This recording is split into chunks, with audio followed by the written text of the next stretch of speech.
शेवटी दगड दगडच असतो.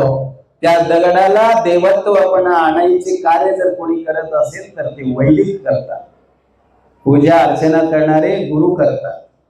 तसं महाराजांचं प्रत्येक कार्यक्रम जे आहे लोकांपर्यंत पोहोचवण्याची आणि व्यवस्थित कार्यक्रमाची मांडणी मांडायची आणि कोणाचे मन न दुखेल याची काळजी घेऊन आपल्या संचालक असलेले गंगाधर पटणे पाटील, पाटील घराण्याचे तर आहेच आहे, पण पाटील की कवी आणि एक मनमत माऊलीचा भक्तीचा प्रवाह जो आहे त्यांच्यामध्ये वाहत फार सुंदर.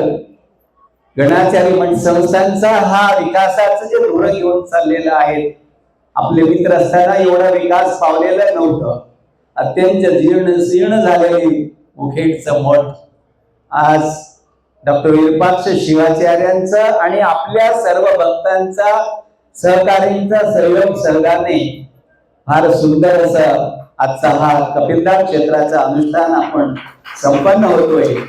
मला वाटतं महाराजांपेक्षा तुम्हा सर्वांचं मला हार्दिक अभिनंदन करावं आणि तुम्हाला मनमत स्वामींचा आशीर्वाद असंच या गणाचारी मठाच्या युगानुयुगापर्यंत जो सेवा करण्याची दीर्घायु आरोग्य तुम्हाला सर्वांना प्राप्त व्हावं आणि तुम्हाला घेऊन जाण्यासाठी डॉक्टर विरूपाक्ष शिवाचार्यांनी असं समाज आणि राष्ट्र सेवा करण्याची शक्ती माऊलींना प्रदान करो असं मनमत माऊलींच्या मी चरणी प्रार्थना करतो.